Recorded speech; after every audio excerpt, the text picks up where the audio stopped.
트럼프가 대선에 당선이 됐을 때에 대한 글로벌 증시에서도 신재생 관련주들의 흐름이 상당히 어렵습니다. 네, 시청자분들 반갑습니다. 생존 주식 홍의진입니다. 네, 오늘 우리가 또 이야기 나눠볼 주제가 FOMC 회의 이후에 어떻게 하면 또 수익을 극대화시킬 수 있을 거냐, 그거에 대해서 좀 말씀을 드려보도록 하겠습니다. 자, 먼저 여러분들 요즘 시장에 우리가 좀 분석할 필요가 있는 것 같은데요. 사실상 중요한 거, 제가 지난번에 반도체도 아직 늦지 않았다라는 영상을 여러분들께 공개를 했습니다. 시장 오늘 지금 보시면 반도체가 여전히 좀 좋은 모습이에요. 그 다음에 음봉 매수 기법도 또 소개를 시켜드렸고, 그 다음에 이제 연초에 어떤 이벤트들, 우리가 이제 어떤 그 캘린더, 그러니까 지금 결국엔 어떤 날짜들은 좀 체크를 해두셔야 되기 때문에 굉장히 좀 중요한 부분들이 좀 많이 있죠. 근데 이제 무엇보다 중요한 건 오늘 단기적으로 봤을 때 스윙의 어떤 개념, 그러니까 결국 중기적인 관점이나 단기적인 관점에서는 오늘 말씀드리는 주제가 굉장히 좀 중요하다라고 좀 설명을 드릴 수 있을 것 같아요. 한번 이야기를 좀 나눠보도록 하겠습니다. 자, 지금 우리가 이제 항상 주식해서 어려울 때가 여러분들 뭐냐면 남과 비교했을 때 내가 좀 뒤처져 있다고 느낄 때가 굉장히 힘들거든요. 그래서 포모 증후군이라는 것도 분명히 시장에는 있고, 그것 때문에 우리가 뇌동매매하고 실수하는 경우가 굉장히 좀 많습니다. 이런 얘기 왜 드리냐면 뉴욕 증시는 굉장히 흐름이 좋아요. 나스닥이 지금 전고점을 좀 넘어갔고, 그 다음에 지금 S&P 500 같은 경우도 신고가를 또 기록을 하고 있습니다. 그죠? 그러면 결국에는 미국이 잘 가면 예전에는 우리가 미국 가는 것만큼 좀 따라 붙었는데 지금은 그런 모습이 안 나옵니다. 그러니까 이 이야기는 뭐냐? 결국 디커플링이 어느 정도 좀 나타나고 있다는 거죠. 그 다음에 일본 니케이 같은 경우도 지금 계속 또 신고가를 경신을 하고 있죠. 다만 지금 중국 쪽, 홍콩이라든지 중국 증시는 계속적으로 우하향을 좀 그려주면서 어려운 상황들이 나타나고 있습니다. 그러니까 우리나라 경제는 중국 쪽에 대한 어떤 매출도 좀 중요하고요. 미국 쪽에 대한 매출도 굉장히 좀 중요한데 현재는 한쪽이 좋아지면 한쪽이 안 좋아지니까 어떻게 해요? 부정적인 요소가 같이 섞여 있다라고 좀 보시면 될 것 같은데요.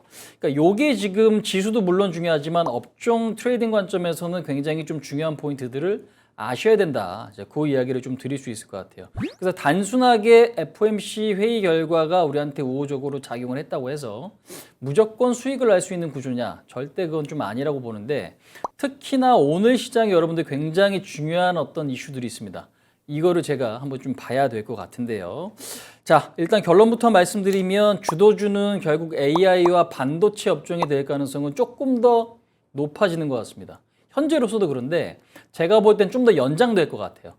근데 이제 지금 오늘 하락을 좀 많이 하고 있는 게 2차 전지인데 2차 전지 업종은 지금 물론 단기적인 하락에 따른 어떤 기술적 반등이 나타날 수도 있긴 하겠습니다.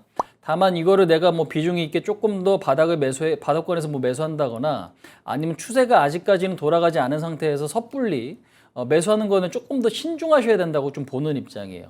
그러니까 지금 그 이유는 뭐냐면 요거를 한번 조금 우리가 보도록 할게요. 올해 지금 보시면은 미국 대선이 또 예정이 되어 있습니다. 11월이죠.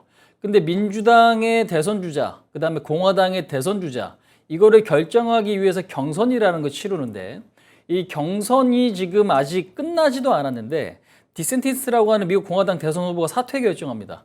트럼프 지지를 이제 발표를 하는데요. 이렇게 되면 공화당에서는 트럼프가 대선 주자로 나올 가능성이 높아집니다. 가뜩이나 얼마 전에 코커스에서도 거의 50%에 육박하는 지지율을 좀 얻었어요. 근데 경쟁자 하나가 없어졌어. 근데 이 경쟁자가 트럼프를 지지한다고 합니다. 어떻게 해요? 지지율이 더 올라갈 수밖에 없는 거죠. 그럼 이렇게 됐을 땐 특별한 뭐 어떤 사건이 그러니까 나타나지 않는 한은 트럼프가 그러면 대선 주자로 나오게 되고, 이렇게 되면 시장에서는 트럼프가 대선에 당선이 됐을 때에 대한 어떤 우려감이 커질 수 있을 가능성이 높죠. 그러니까 미국에서도 최근에 보시면 뭐 신재생이 관련된 종목들이 상당히 좀 부진하다거나 아니면 지금 국내 증시를 비롯해서 글로벌 증시에서도 신재생 관련주들의 흐름이 상당히 어렵습니다. 근데 이거는 단순하게 정치 이슈 때문에 어려운 건 아니고 전기차도 지금 사실상 성장성이 조금 둔화되는 그런 모습이죠.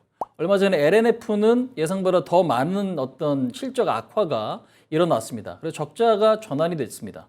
그럼 이런 부분을 보면 실적도 안 좋고 어떤 정치적인 부분에 대한 불안감도 있기 때문에 현재 작년 주도주였던 2차 전지의 어떤 부진한 모습은 조금 더 연장될 가능성도 우리가 좀 생각을 하고 비중 설정을 하셔야 된다라고 좀 말씀을 드리고 싶습니다. 그래서 결국에는 이런 어떤 정적인 불확실성이 좀 남아 있고, 그다음에 업황에 대한 불확실성이 좀 남아 있기 때문에 이런 관점에서 보면 우리가 좀 섣불리 움직이는 것보다는 추세적으로 조금 뭔가 만들어지고 나서 움직일 필요가 있겠는데, 그렇다면은 제가 볼 때는요, 이 지금 주도주, 반도체라든지 아니면 AI, 이런 어떤 주도 업종이 언제까지 조금 더 주도주의 흐름을 연장시킬 수 있을 것으로 좀 보냐면요, 결국에는 저는 1분기 실적 발표가 나오는 시점이 굉장히 좀 중요할 것 같아요. 그렇다면 1분기 실적은 언제 발표돼요? 4월에서 5월 달.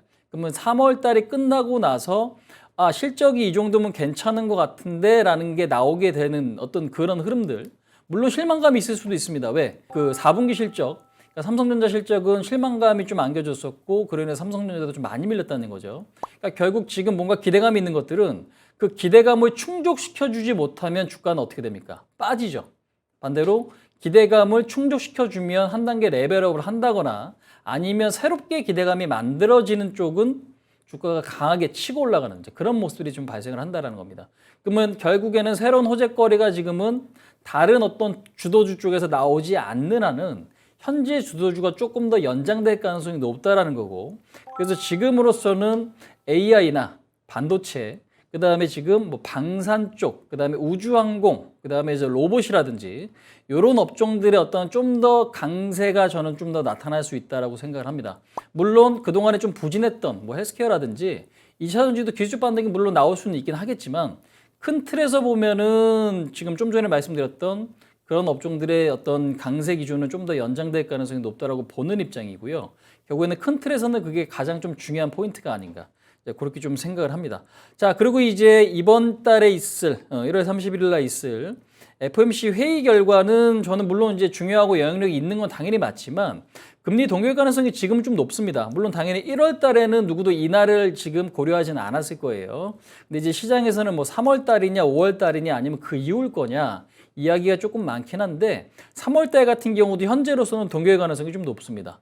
고용 지표가 생각보다는 어떻게 강하게, 그 다음에 CPI 같은 경우는 예상보다 조금 CPI는 높았지만 PPI 같은 경우는 예상보다 좀 낮았잖아요. 자, 그런 것들을 보시면은 물가 지표도 뭐 이 정도면 좀 괜찮다라고 시장은 좀 보고 있는 것 같아요. 그래서 오히려 3월 달에도 지금 빠르게 뭔가 긴축에 대한 우려감이 뭐 커지는 것도 아니고, 그렇다고 인하에 대한 어떤 부분들이 좀 많이 반영되는 건 아니기 때문에 3월 달에 어떤 지표도 좀 나쁘진 않다. 다만 이제 중요한 거는 현재는 금리가 동결되고 나서 제가 볼 때는 우리나라 9월 중순, 그러니까 2월 9일부터 시작되는 구정, 연휴 이 부분들의 어떤 영향도 좀 있을 것 같아요. 그래서 2월 중순 정도까지는 시장의 변동성이 좀 발생을 할 거고, 조금 소극적인 어떤 액션이 나타날 가능성이 높기 때문에 너무 한쪽으로 쏠려 있는 어떤 전략은 저는 좀 올바르진 않다라고 좀 봐요. 그래서 결국에는 2월 15일까지는 실적 발표가 좀 다 맞춰줘야 되고요. 언제 실적이요? 작년 4분기 실적이 2월 15일까지는 다 발표가 돼야 됩니다. 그러니까 그 실적까지는 조금 확인을 해야 될 것 같고, 그 다음에 1월 달 실적이 나오는 4월에서 5월이 중요한데, 지금 그래서 제가 볼 때는 너무 적극적인 대응을 지금 1월 말에서 2월 중순까지는 하시는 건 올바른 전략 같지는 않습니다. 그래서 항상 일정의 현금 비중을 갖고 접근을 하시고, 그 다음에 아까 말씀드린 대로 주도 업종은 AI, 반도체, 그 다음에 우주항공이나 방산 쪽, 이런 쪽이 조금 더 모멘텀이 있고, 물론 상황에 따라서 지금 어떤 뉴스나 아니면 이런 거에 따라서 지금 우리가 틈새적으로 좀 봐야 될 게 생기긴 하겠지만, 큰 그림에서는 그렇게 저는 좀 보고 있어요. 그래서 일단 지금 이런 어떤 전략들만 우리가 좀 잘 기억해서 대응한다라고 하면, 시장이 지금 확실한 거는 미국은 좋지만 우리나라는 여전히 좀 어렵습니다. 근데 이게 결국에는 아까 이제 주도 업종을 왜 제가 그 부분으로 좀 말씀을 드렸냐면요, 지금 미국 같은 경우도 시가총액 상위 종목, 그러니까 전 세계에서 지금 시가총액 20위권에 있는 종목들이요, 현재는 뭐 마이크로소프트나 애플이나 아니면 구글이나 아마존이나 엔비디아, 메타, 아니면 테슬라라든지 TSMC, 브로드컴, 그러니까 지금 이름만 대면은 알 수 있을 만한 기업들이 AI 산업을 안 하는 기업이 없습니다. 그러면 이 이야기는 뭐냐면, AI라는 어떤 큰 줄기는 있는 상태에서 그 밑에 하드웨어, 뭐 GPU라든지 아니면 HBM, 아니면 다른 어떤 반도체들, 자, 그런 것들에 대한 기대감은 저는 조금 더 연장돼서 나올 가능성이 높다고 봐요. 그러니까 미국이 가장 큰 시장인데 큰 시장에서 돈이 많이 들어간 건 그쪽이고, 그러면 그 많이 들어간 돈이 아직까지는 급하게 빠질 상황은 아닌 것 같으니 조금 더 주도주의 연장, 그러니까 미국도 마찬가지로 1분기 실적이 어떤지 그것까지는 좀 봐야 되는 게 좀 중요하다고 생각하고, 우리나라 증시도 역시 마찬가지이기 때문에 그러면 그 1분기 실적이 나오기 전까지는 기대감 요인들이 조금 더 우위에 있을 가능성이 높다. 그 말씀을 좀 드리고 싶습니다. 그래서 일단은 1월 30일 날 있을 FOMC 결과는요, 조금 등락은 있긴 하겠지만 시장에 큰 악재나 호재로 작용할 것 같지는 않고, 오히려 이번에 어닝 시즌이 마무리가 되고 그다음에 우리나라 구정 연휴가 끝나고 이후의 방향성이 저는 보다 좀 명확하게 정해질 것 같다. 다만 내가 주도 업종을 비중을 조금 더 있게 보셔야 되는 거기 때문에 그 부분들만 좀 잊지 않으시면 저는 시장에서 반드시 더 좋은 어떤 성과를, 시장보다 더 좋은 성과를 내실 수 있다라고 조금 말씀을 드릴 수 있을 것 같습니다. 그래서 시장이 다소 굉장히 조금 어려운 흐름인 것 같아요. 누군가에겐 좋고 또 누군가에겐 안 좋고 너무 극단적인 흐름들이 나타나고 있는데, 기본적으로 어떤 전략을 구사할 수 없으면 지금 시장은 여러분들 수익 보기가 굉장히 좀 어렵습니다. 대신 어떤 전략만 있다라고 하면 의외로 또 쉽게 수익 낼 수도 있는 시장이기 때문에 제가 말씀드렸던 거 반드시 조금 기억을 하셔서 여러분들 매매에 좀 반드시 좀 활용을 하셨으면 좋을 것 같습니다. 자, 모두 성투하시기 바라겠고 여러분들 부자 되시기 바라겠습니다. 자, 오늘 내용 이 정도까지 좀 마치도록 하고 저는 다음 내용에서 좀 만나 뵙도록 하죠. 수고하셨습니다.